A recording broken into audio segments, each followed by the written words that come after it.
룻기 1장 1절부터 5절입니다. 우리 같이 읽겠습니다. 사사들이 치리하던 때에 그 땅에 흉년이 드니라. 유다 베들레헴의 한 사람이 그의 아내와 두 아들을 데리고 모압 지방에 가서 거류하였는데 그 사람의 이름은 엘리멜렉이요 그의 아내의 이름은 나오미요 그의 두 아들의 이름은 말론과 기련이니 유다 베들레헴 에브라 사람들이더라. 그들이 모압 지방에 들어가서 거기 살더니 나오미의 남편 엘리멜렉이 죽고 나오미와 그의 두 아들이 남았으며 그들은 모압 여자 중에서 그들의 아내를 맞이하였는데 하나의 이름은 오르바이 하나의 이름은 롯이더라. 그들이 거기에 거주한 지 10년쯤에 말론과 기럨 두 사람이 다 죽고 그 여인은 두 아들과 남편의 뒤에 남았더라. 아멘. 살아계신 하나님의 말씀입니다. 할렐루야. 하나님 아버지와 예수 그리스도로부터 오는 은혜와 평강이 이 시간 여러분 가운데 함께 하시기를 예수님의 이름으로 축원합니다. 아멘. 오늘은 사사들이 치리하던 때에 남겨진 여인들이라는 제목으로 말씀의 은혜를 나누겠습니다. 오늘부터 룻기 강해를 시작하려고 합니다. 룻기의 줄거리는 여러분 대부분은 잘 아실 텐데요. 요약하면 이렇습니다. 유다 베들레헴 출신의 한 가정이 흉년을 피해가지고 모압이라는 땅으로 건너갑니다. 남편 엘리멜렉이 아내 나오미와 두 아들 말론과 기련을 데리고 이스라엘과 원수처럼 여기던 그런 모압 땅으로 이렇게 건너간 거예요. 그런데 얼마 지나지 않아서 가장이 죽어버립니다. 엘리멜렉이 죽어요. 그리고 아들 말론과 기련은 모압 여인을 아내로 맞이하게 되죠. 그녀의 이름은 그 둘의 이름은 오르바와 룻이었습니다. 이제 그들이 모압에 거주한 지 10년쯤 됐을 때 누구도 죽어요?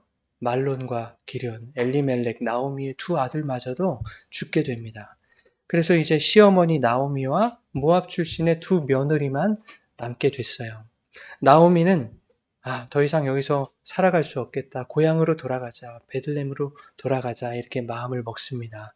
그런데 며느리들이 그 나오미, 그 시어머니와 함께 가겠다고 하는 거예요. 또 시어머니는 책임져 줄 수가 없으니까 너희들 고향으로 그냥 부모님에게로 친정으로 돌아가라.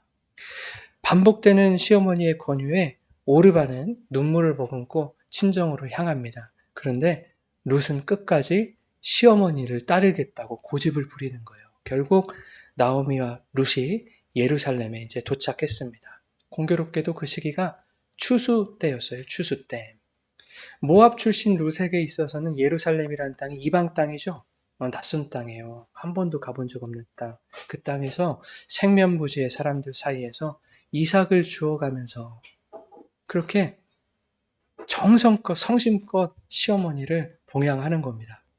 이 소식이 보아스라는 좀 부자 남자의 귀에 들어갔어요. 참 이 여자 마음씨가 참 귀하다. 어떻게 이방 여자가 낯선 땅에 와가지고 시어머니를 남편도 없이 그렇게 이삭 주워가지고 봉양을 할 수 있는가. 이 소식을 듣고는 이 보아스가 룻에게 은혜를 계속 베풉니다. 다른 사람보다 막 더 잘해주는 거예요.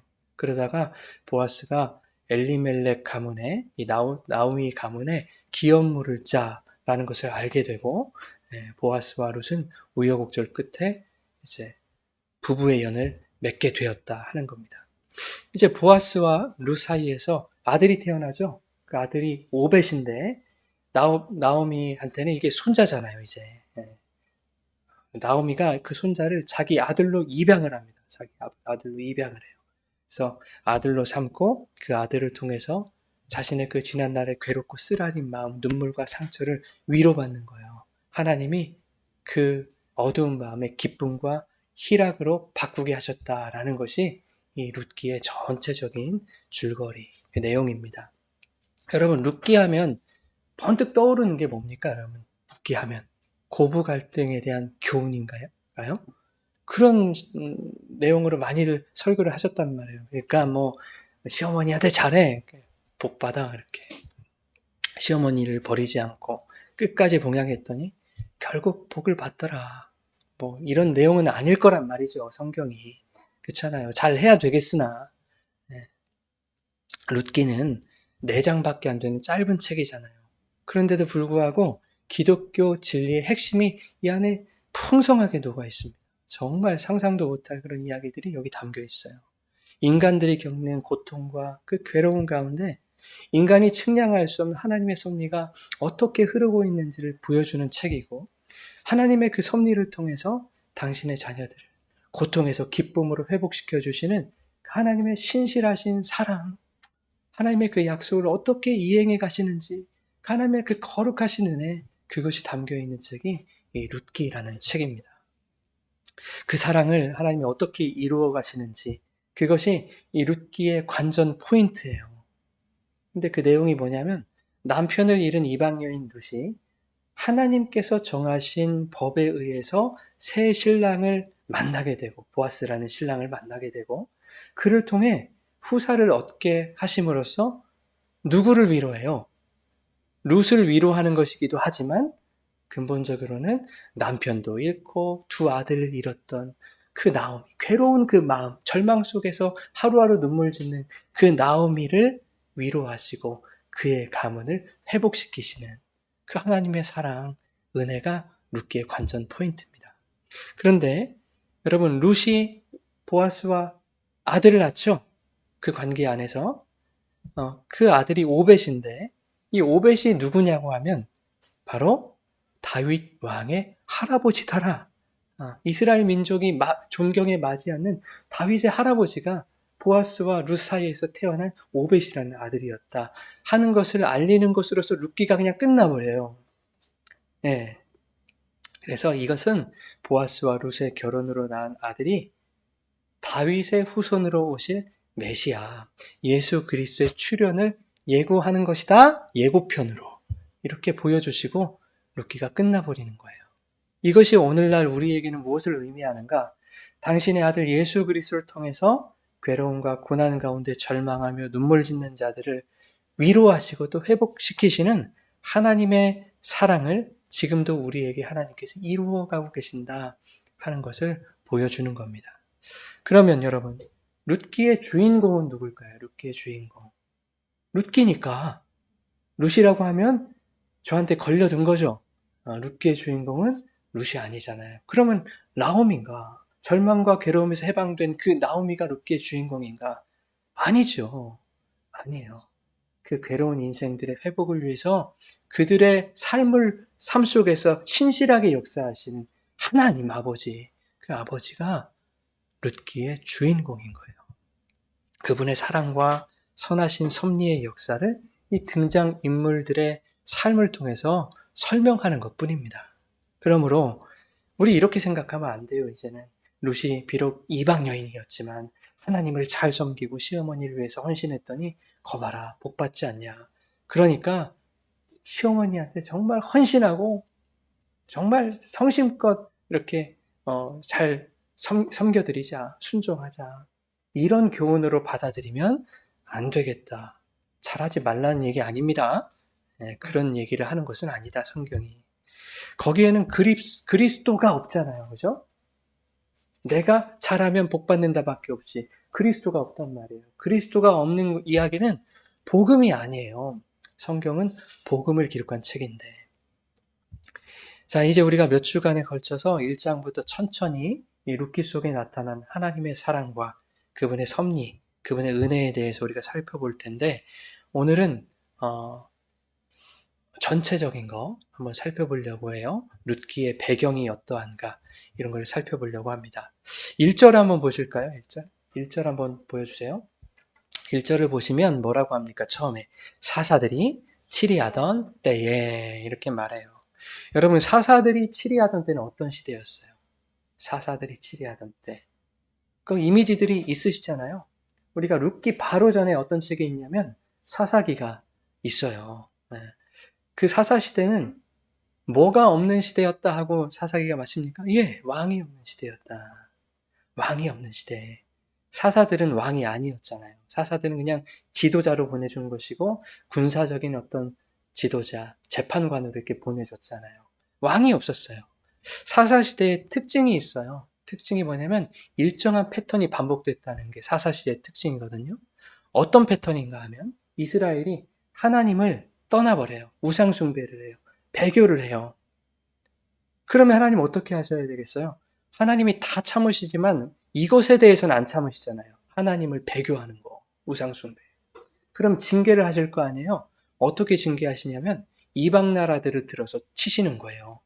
모압이나 또 블레셋이나 미디안 같은 이런 나라들을 들어가지고 이스라엘을 압제하게 하셨단 말이에요.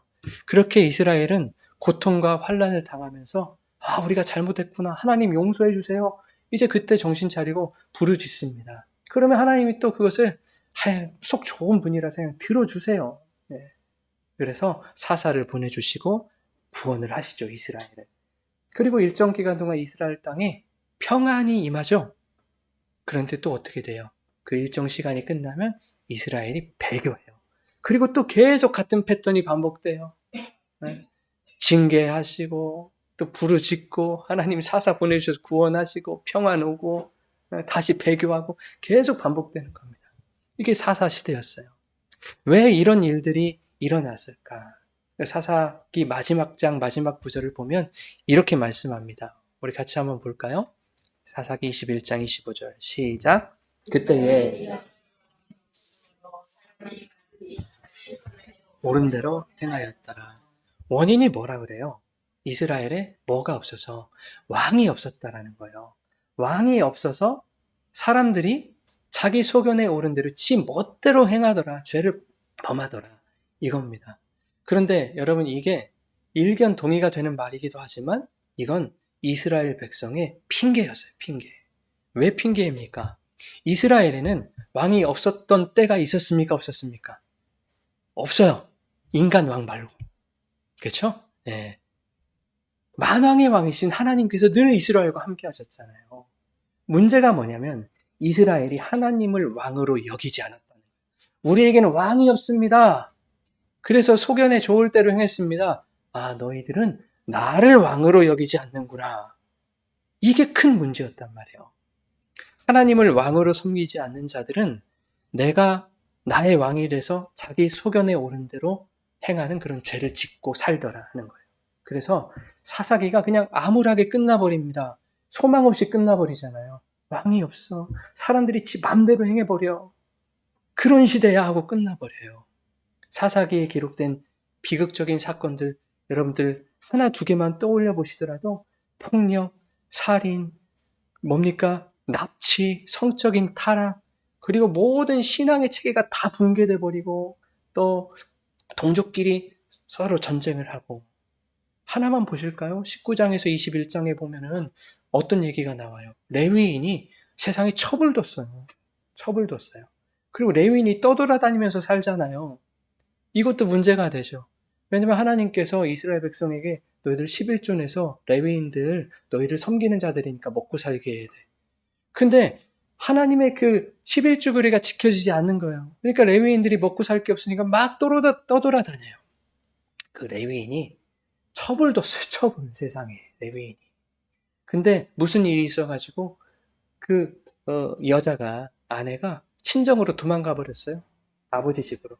그래서 이 레위인이 그 아버지 댁에 장인어른 댁에 가가지고 자기 첩을 아내를 데리고 오는 거예요. 자, 야 우리 가자. 이렇게 구워 삶아가지고 데리고 오는 길에 기브아라고 하는 동네에서 하룻밤 유숙을 하게 되잖아요. 근데 거기 어떤 사람의 집에서 이제 유숙을 하게 되는데 기브아 불량배들이 그 집을 쳐들어와가지고 야, 그 레위인 우리한테 줘라! 그러는 거예요. 우리가 어떻게 좀 해보겠다 그런 거 아닙니까? 집단으로 어떤 린치를 가하거나 뭘 한번 해보겠다. 나쁜 짓 해보겠다. 그랬더니 어떻게 해요? 이 레위인이 자기 아내를 줘버리죠?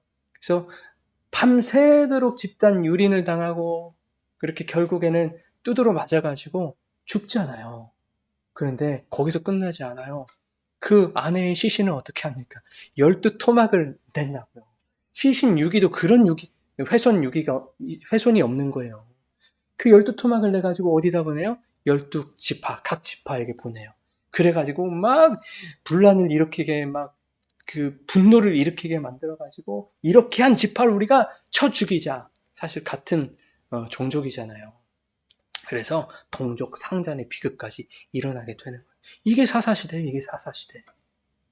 사사들이 치리하던 때라는 것은 바로 이러한 혼돈과 비극을 상정하는 표현이다 하는 거예요. 룻기는 이런 암울한 시대를 배경으로 하고 있습니다.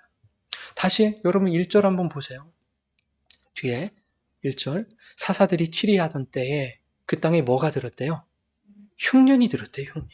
성경에서 흉년이라는 것은 그냥 뭐 자연스러운 자연적인 현상입니까? 아니죠. 뭐예요? 하나님의 심판이잖아요. 하나님께 범죄하면 하나님이 자연재해를 통해서 심판을 하신다고요. 하나님의 징계. 그 시대가 얼마나 하나님 보시기에 어두웠는 시대인지를 이것으로 보여주는 겁니다. 근데 유다 베들레헴에 있는 한 가정이 그 흉년을 피해서 모압이란 땅으로 건너갔어요. 베들레헴이라는 말은 무슨 의미인지 아시죠, 여러분? 베들레헴, 베이트레헴. 베이트는 집, 레헴은 빵. 그래서 베들레헴은 빵집이에요, 빵집. 빵집에서 누가 태어나셨어요? 예수님이 태어나셨고 다윗도 거기서 태어났고, 예수님이 우리에게 태어나셨을 때 어디에 담기셨어요? 말 밥통, 빵통. 그러니까 우리 이 세상에 예수님이 뭐로 오셨다? 예, 밥으로 오셨다. 우리에게 잡아 먹히시려고 오신 거예요. 그래서 빵집에서 태어나신 거예요. 그런데 그 빵집에 뭐가 들었대요? 흉년이 든 거예요. 빵이 없어요. 그러니까 하나님을 나의 양식으로 삼는, 하나님의 말씀을 양식으로 삼는 그런 신앙이 모두 사라져버린 거예요. 빵집에 빵이 없는 거예요. 그래서 모압으로 건너가 버려요. 이 일가족이. 근데 모압은 어떤 곳입니까? 모압은 요단강 동편에 있는 땅이에요. 여러분, 동쪽 생각하면 이제는 다 죄하고 관련되어 있어요. 아담이 선악 갖다 먹고 어디로 쫓겨나요? 동쪽으로. 가인이 아벨 죽이고 어디로 쫓겨나요? 동쪽으로. 에덴의 동쪽. 네. 동쪽으로. 요단 동편에 있는 땅은 죄악의 땅. 이런 이미지로 생각하시면 돼요. 전통적으로 이스라엘이 대적으로 여기던 땅, 모압 아닙니까? 모압, 암몬, 블레셋 이런데. 고대 사람들은 각 지역을 관할하는 신들이 있다고 믿었어요. 그래서 이스라엘 땅, 지금의 팔레스타인 이쪽 지역은 하나님, 야훼 하나님의 관할 지역이고, 또 모압이라는 땅은 그모스라고 하는 신의 관할 지역이다 이렇게 믿었어요. 그러니 유다 베들레헴 하나님의 관할에 있었던 이 일가족이 모압으로 갔다는 것은 무슨 의미일까요? 고대 사회의 세계관에서는 그모스의 손 아래로 들어갔다라는 그런 의미인 겁니다. 자, 그런가 하면 모압이라는 말의 뜻은 아버지의 씨라는 뜻이에요. 모압이 아버지의 씨. 그런데 창세기에 보면요, 딸들이 아버지의 씨를 받는, 입에도 올리기 정말 상상하기 싫은 그런 충격적인 일이 벌어져요. 언제? 소돔과 고모라잖아요. 소돔과 고모라, 소돔이 이제 심판을 받는데 누굽니까? 아브라함의 조카 롯이 그 두 딸과 살아남잖아요. 소돔의 심판에서. 그죠? 자, 그런데 이제 그 세 사람이 한 굴에 들어가서 거주하게 되는데 딸들이 걱정하기 시작해요.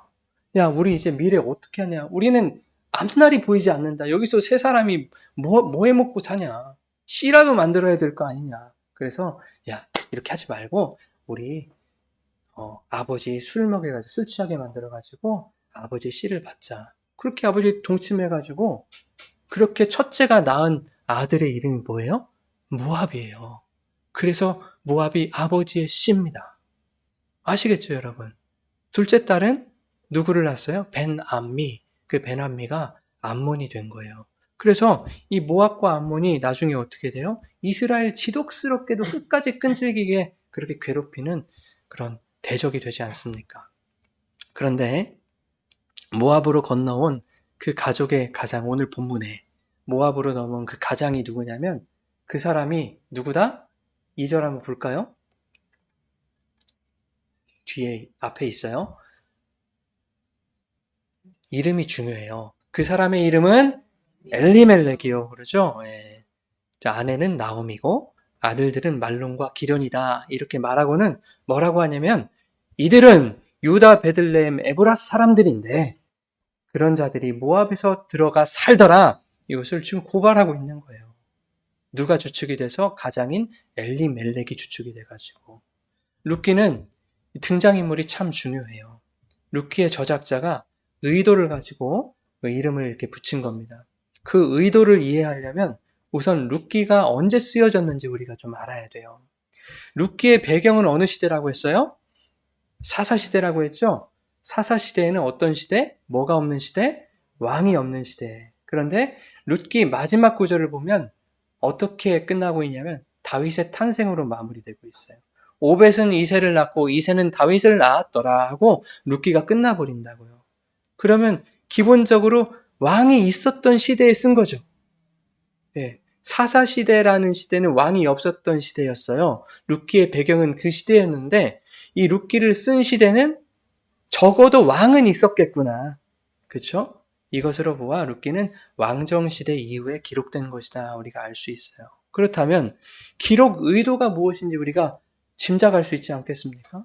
사사시대에는 왕이 없어서 세상이 혼란했는데 다윗 왕의 존재를 언급함으로써 왕이 없어서 발생했던 그 혼란들에 대하여 어떤 희망을 암시하고 싶은 것 아니겠어요? 그죠?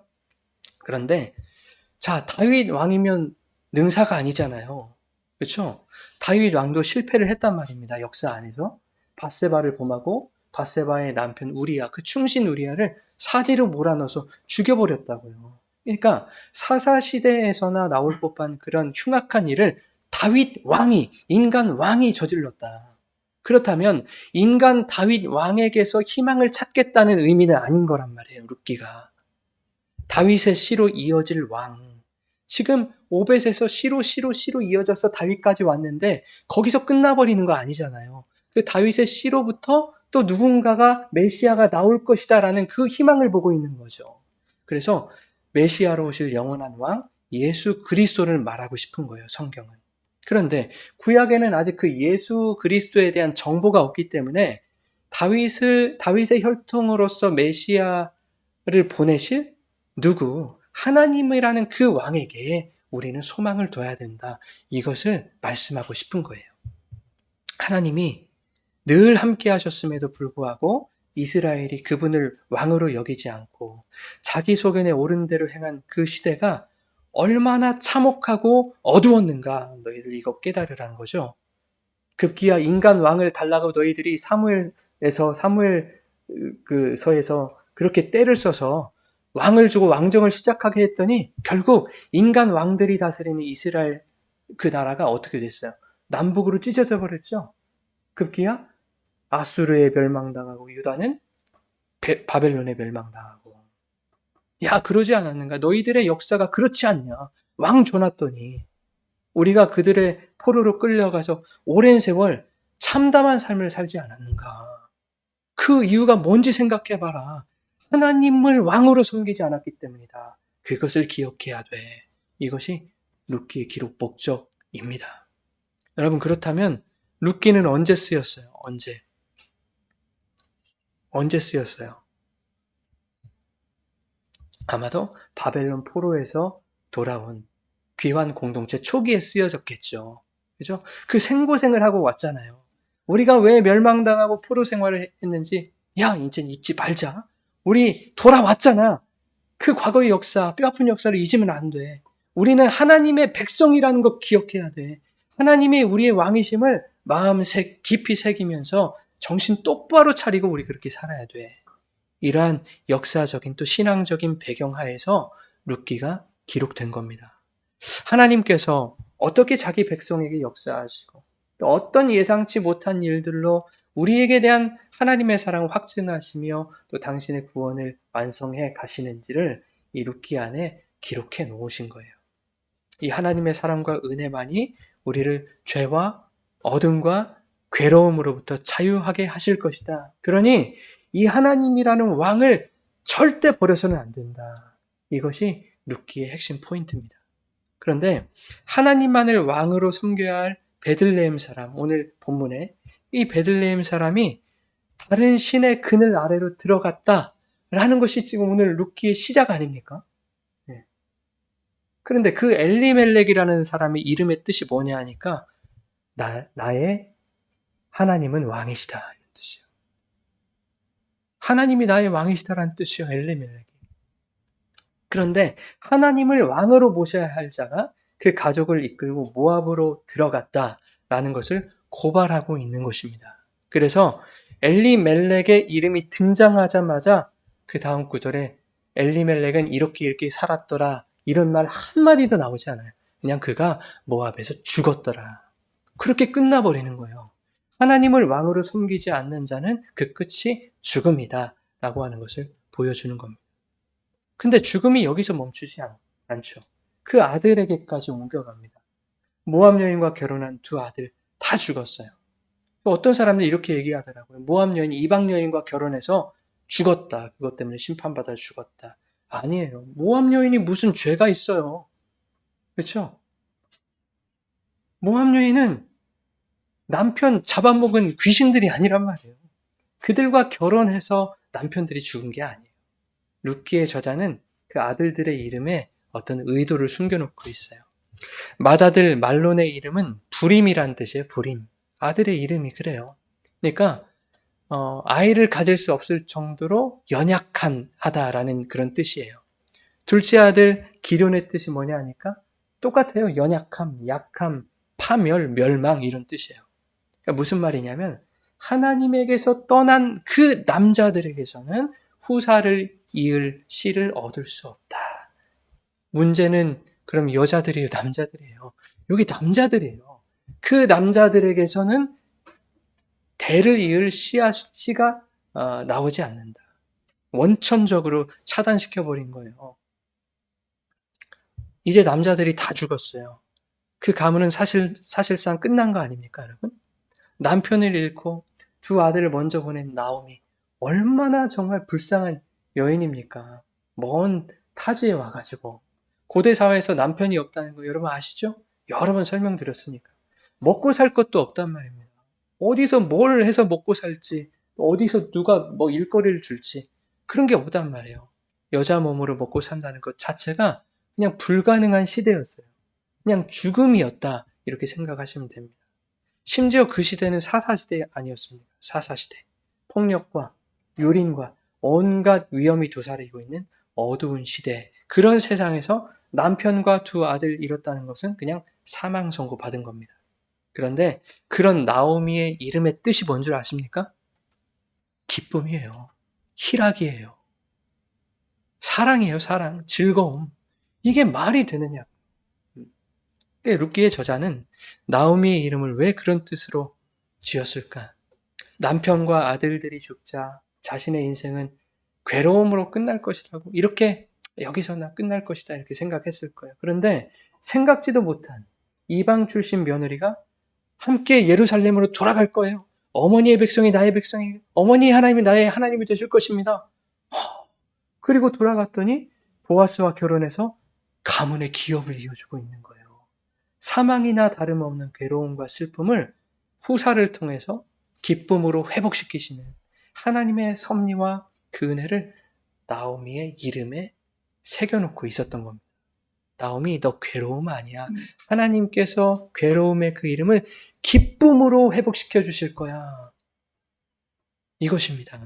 그런가 하면 며느리인 룻과 오르바는 모압 여인이었죠. 모압 여인. 이방 여인 아닙니까? 바벨론 포로에서 돌아온 귀환 공동체가 가장 중요하게 여겼던 것이 있어요. 이게 뭐냐면 우리의 정체성을 회복하자는 거예요. 민족 정체성. 그들의 이스라엘의 민족 정체성이 뭐예요? 하나님의 백성이라는 정체성. 하나님의 백성은 하나님만 왕으로 섬기는 백성이다 하는 그 정체성을 이제 우리가 새롭게 새겨야 된다. 확실하게 새겨야 된다. 이게 포르기에서 돌아온 귀한 공동체가 가장 중요하게 여겼던. 그런데 이방신을 섬기는 이방 여인들과 결혼을 하게 되면 어떻게 될까요? 신앙이 흔들릴 수도 있잖아요. 만약에 이방 여인이 이방 신을 섬기고 있으면, 그렇죠? 그것이 스며들 수 있잖아요. 그렇다면 민족 정체성이 흔들릴 위험도 있는 거죠. 그래서 에스라, 느헤미야를 보면요. 이방 혼인을 금하죠. 그리고 그 혼인에 대해서 개혁 정책을 펼친단 말이에요. 이방 여자와 결혼한 사람들 다 내보내, 아이들까지 내보내, 그렇게 한단 말이에요. 기뻐했겠습니까? 이방 여인들과 결혼한 남자들. 야, 그렇지. 우리가 민족 정체성을 회복해야 돼. 다 내보내야 돼. 그렇게 하겠습니다. 쉬웠겠습니까? 어려운 일이죠. 그동안 정주고, 마음 주고, 사랑 주고 살았던 그런 아내, 토끼 같은 아내와, 그죠? 내 분신 같은 피부치, 천금 같은 그 아들, 딸을 어떻게 사지로 내몬단 말입니까? 그건 잔인한 일이죠. 그러니까 어떻게 보면 이방 여인들을 악으로 규정하고 악마화한 거예요. 악마화. 물론 에스라나 느헤미야에서는 이방신 숭배의 가능성을 원천 차단한다라고 하는 그 차원에서 하나님의 신앙을 강조하려다 보니까 그렇게 말씀을 하고 있는 거예요. 그러나 룻기는 그러한 시대적 조류나 신앙적 결단에 대해서 전적으로 동의하지 않는다. 나는 약간 반댈세 이런 거예요. 룻기의 저작자가. 하나님은 그런 분 아니실걸? 하나님이 그렇게 피도 눈물도 없는 분이라고 그러지 않으실걸? 그 이방 여인들이 우상 안 섬겼으면, 우상 섬기면 이방 여인이든지 유대 민족이든 다 벌 받는 거예요. 근데 그 이방 여인이 우상 숭배 안 했으면 그냥 개죽음 당하는 거 아닙니까? 하나님 그렇게 놔두지 않으실걸? 이겁니다. 이방을 향한 배타성에 일침을 가하고 있는 거예요. 잘 분별해야 돼. 신앙인지 너희가 신앙 때문에 그런 것인지 명분 때문에 그런 것인지 잘 분별해라 라는 겁니다. 자, 하나님은 이방 여인들을 악마로 규정하지 않는다는 것을 룻기를 통해서 보여주시는 겁니다. 오히려 너희들이 이방 여인, 죄인들, 우상숭배하는 악마들 이렇게 규정하고 있는 그 이방 여인이 남편과 아들을 잃고 시리에 빠진 유다 여인을 끝까지 보살펴서 마침내 얼마나 아름답고 귀한 일을 감당했는지 너희가 봐라. 이 룻기를 통해서 봐라. 그렇게 일갈하고 있는 것입니다. 심지어 그 이방 여인이 낳은 아들의 씨를 통해서 너희가 사랑하고 존경에 맞이하는 위대한 왕, 다윗 왕이 낳았다. 그리고 오늘 우리에게는 그 이방 여인을 통해서 그리스도가 나셨다라는 것을 보여주고 있는 거예요. 그런데도 너희는 이방 여인을 악하다고 규정할래? 너희가 악이라고 판단하는 그것이 정말 옳은 거 맞아? 너희의 그 규정 때문에 내가 사랑하는 자들이 고난을 당하고 멸시당하는 그것을 너희가 아느냐? 이것을 말씀하고 싶으신 거예요. 나는 그런 하나님 아니야. 내 사랑은 유다 백성을 필두로 해서 모든 이방, 모든 민족과 열방에게 다 뻗어져 가는 거, 흘려보내기를 원하는 것이 내 사랑과 내 은혜다. 이걸 말씀하시는 거예요. 그 이방 여인 룻이죠. 그 룻의 이름은 여자친구라는 뜻이에요. 여자친구. 네. 이방인들이라고 해서 다 악마가 아니다. 버림받을 대상 아니다. 룻이야말로 진정한 친구다. 누구의 친구입니까? 룻이 나중에 남편으로 만나게 될 보아스의 친구. 보아스는 그 이름의 뜻이 뭐예요? 그 안에 능력이 있다. 그 안에 능력이 있다. 보아스 안에 어떤 능력이 있습니까? 후사를 보게 할 씨를 줄 능력이 그 남자에게는 있다. 기론, 말론, 엘리멜렉 없는데 보아스에게는 그 능력이 있다. 진정한 남편이 되어줄 능력이 있다. 룻은 보아스 밭에서 일하는 종과 같은 처지였잖아요. 이삭 죽게 하면서 놔둬라 이삭 죽게, 그런 종 같은 처지를 살았단 말입니다. 그런데 보아스의 친구가 되죠. 친구가 되었고 급기야 그의 아내가 되더라. 그러니까 요한복음 15장에 보면 예수님이 이렇게 말씀하세요. 이제부터 내가 너희를 종이라 하지 아니하고 뭐로 하겠다? 친구라 부르겠다 그러잖아요. 우리는 친구인데요. 나중에 어떻게 하십니까? 친구로 삼아주신 그 주님이 십자가에서 죽으심으로 혼인 비용을 다 치러버리시고, 그죠? 혼인 비용을 다 치르시고 결국 그들의 신랑이 되어주세요. 우리를 신부로 맞아주셨다 그 말입니다. 네, 이것이 바로 예수 그리스도 안에 있는 능력이죠. 십자가 능력.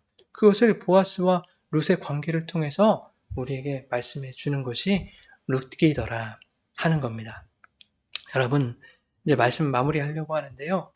룻기의 시작이 참 비참하고 가련한 일들로 시작하죠. 남편도 잃고 두 아들도 잃고 그렇게 홀로 남겨진 나오미와 이방 여인. 그 룻은 세상적인 기준으로 아무 소망이 없어 보이는 사람들이에요. 그러나 하나님은 그들의 버려진 삶을 그냥 세상처럼 버려두지 아니하시고 그들의 삶을 통해서 놀라운 역사를 행해 가시더라 하는 겁니다. 여러분, 우리 눈에 가난하고 또 힘없어 보이고 하는 그런 사람들, 버려진 자, 이방인과 같은 그런 사람들, 또 세상 사람들이 저 사람 악한 사람이야 라고 규정해버린 그런 사람들이 우리 주변에 많이 있어요. 하지만 하나님은 그들을 외면하지 않으시고 오히려 그들을 통해 하나님의 구원과 회복을 이루어 가시는 분이다라고 하는 것을 오늘 우리에게 경고하시는 거예요. 우리가 함부로 사람 판단하잖아요. 나와 신앙이 다르고 또 밖에 잘못하는 사람들 보면은 이 죄인들 니들이 없어져야 돼 막 이렇게 하고. 그러니까 이 시대가요 사사시대와 같이 암울한 시대인 거예요. 암울한 시대. 말로 폭력을 가하고 인권 유린을 가하고 말뿐입니까? 진짜로 폭력으로 린치를 가하고 물질로 돈으로 권력으로 사람을 죽였다 들었다 놨다 하고 한 이런 세상, 사사시대와 같은 이런 세상, 그런 세상 속에서 너희는 정말 그렇게 나오미와 룻과 같이 남편을 잃고 모든 것을 잃고 버려짐을 당한 그런 여인들을 죄인 취급하고 있지 않니? 세상이 손가락질하고 연약한 자리에 있는 그런 자들 너희를 외면하면서 저 사람들은 뭔가 있으니까 저렇게 됐을 거야. 사람들이 못되게 살았으니까 그렇게 예수 안 믿었으니까 저 사람들 저렇게 벌 받은 거야. 이렇게 내몰 수 있느냐는 거예요. 사사시대와 같은 그런 시대에서 하나님의 백성들이 그 사사시대의 그 세상 사람들처럼 그렇게 살아서 되겠느냐. 이것을 우리에게 경고하시고 일관하고 계시는 겁니다. 그들 함부로 대하지 마라. 룻을 통해서 그 이방 여인을 통해서 내가 어떤 일을 행했는지 너희들이 이 룻기를 통해서 알게 된다면 하나님의 그 구원의 역사, 은혜의 역사는 인간들의 생각과 인간들의 악한 규정대로 그 규정 안에 제한될 수 없다. 내가 너희들의 판단과 너희들의 생각에 제약당하는 그런 하나님이 아니다. 그런 세상에 버림받고 수혜당한 그 사람들을 통해서 나는 내 사랑을 이루어갈 것이고 예수 그리스도의 은혜를 그들을 통해서도 펼쳐나갈 것이다. 이것을 보여주는 거예요.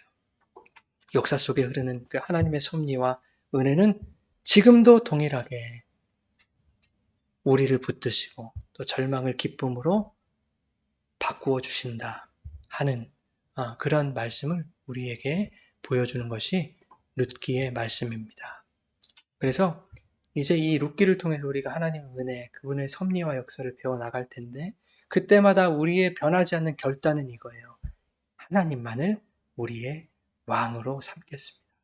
그분을 우리의 왕으로 모시고 살 때 여러분 예수님을 잘 믿고 또 우리가 예배에 깊이 들어가면 어제 목사님하고 한 목사님하고 대화를 나누다가 이런 말씀하셨어요.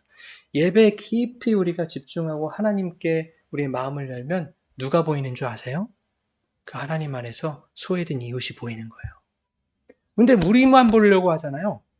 예배 집중하고 막 은혜 집중하고 하나님 이 은혜는 나에게 주어져야 됩니다. 우리 이렇게 나에게만 집중하고 내 가정, 내 자식 이렇게 집중하잖아요. 아니라는 거예요.